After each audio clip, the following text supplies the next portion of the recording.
In this guide we are going to cover installing new hardware and creating a door in Access Portal Lite. To begin, log into your AP Lite system.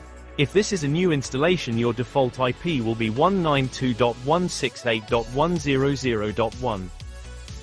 Navigate to the Doors menu. Select the Device Discovery option. A pop-up window will appear showing the task in progress. Once complete, a short description of the number of discovered devices will appear.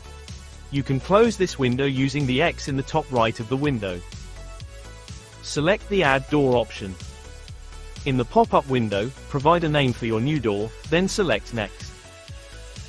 To assign a reader to the entry or exit position, select the appropriate drop-down menu. Next, select your reader input based on the fixed address of your hardware. Once your reader inputs have been selected, click Next. The next window will be the door's device time pattern.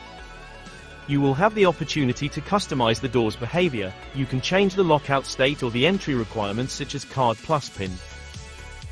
Once the door is created, you will see it in the list view under the Doors menu. There are additional quick action options available per door. Select the REX button on the door to open it for a standard duration.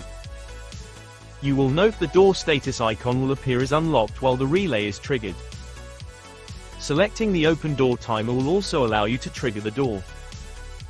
However, in this option, the user will set the duration for the door to open. You can also select your entry or exit reader options on the far right of the Door tab, which will open up additional configurations that can be applied to your reader, such as its relay, duration and reader volume. Thank you for watching this guide as we take you through the hardware configurations of Access Portal Lite.